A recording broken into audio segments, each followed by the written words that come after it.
जल्दी चला, तनी हमार दान देता हो, नहीं तो देखत हुआ ना मौसम। अरे तो एटीएम से कुछ निकलले होगी ना। अरे पहले चलबा तब न। नहीं पहले ये क्लियर कहला, काहे की जानत हूँ ना, एक बार में 4 बोझ हमार खींचेला। थ्रेसर बहुत ब्रांडेड है। अच्छा वो कुछ छोड़ा सुना। हाँ सुनाला सुनाला। दामे के बागे हूँ हमर कितना लागी भरवा,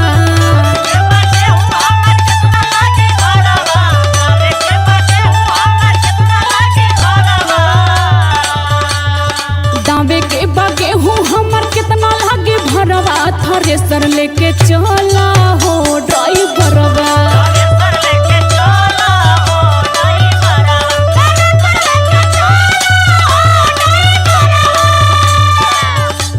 देखा हमार हाथ कोरा वैसे अपन थ्रेसर केहू के खेते में ले जाइला ना। हाँ वो तो हमारा पोता बा हो। अब सुन ला। सुनावा। लेकिन एक बात ये अपने अंदर रखिया। कवन बात हो? तहरा से एको पैसा भरा ना मंगाई,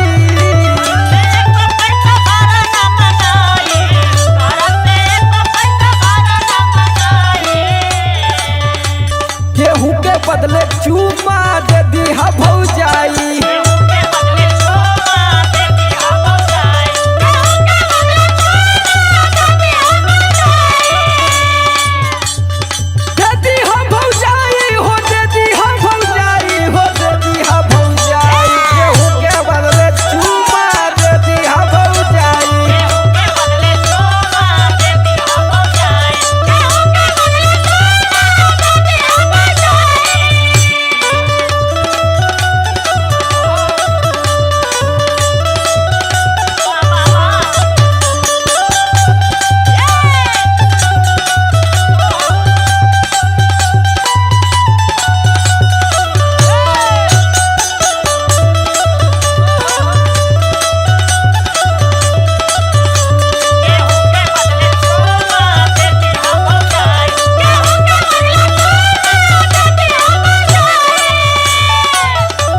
अच्छा मना मजाकों को कोनो हद होला, जब देखा तो कुछ न कुछ बोलते रहेला तू। जाना तू कि हमार मजाक कभी कभी सीरियस भी रहेला। अरे वो हमारा पता बा, हमारे से अच्छा के जानी। तब तू खुद एक्सपीरियंस वाली हो। सुना सुना, ढेर मत बोला। सुनाला सुनाला। बेसी बेसी बोला जोनी देखी मौका फाफा,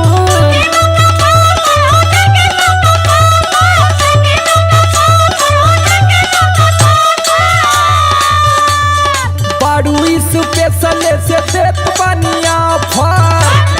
अरे रहे ना हो तुम्हारा सीमित समय तक ऑफर है।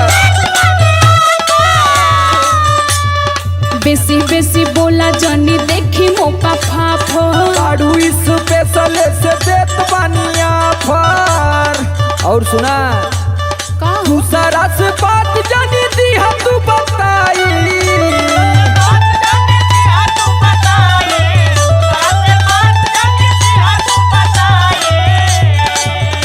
और दूसरा से बात जानी दी हम तू बताई, गेहूं के बदले चूमा दे दिया भौजाई।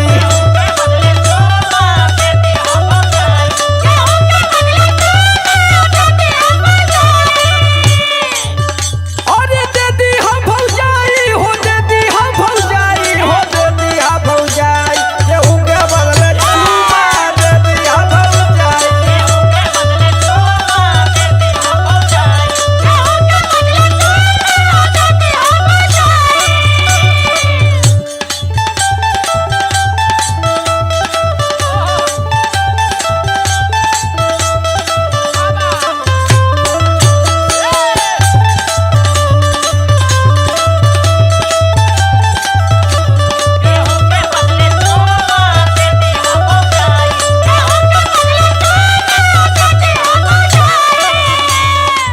अच्छा माना बे के ट्रैक्टर तोरे हो तब लगला फायदा उठावे ना भौजी तोके कितना हम मानेला मालूम है ना।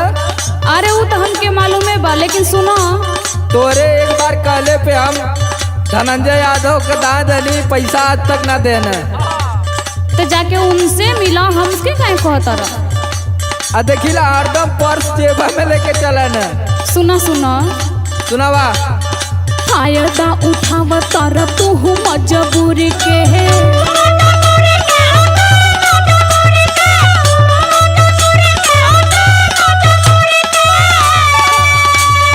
कहे के हक बाटे समर बिशुनपुरी के।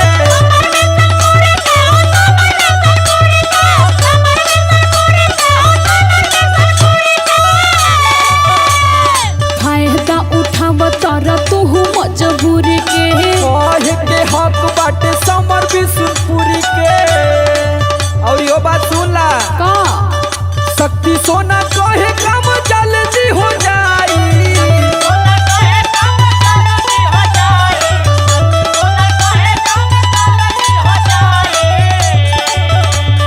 शक्ति सोना कहे काम जल्दी हो जाई।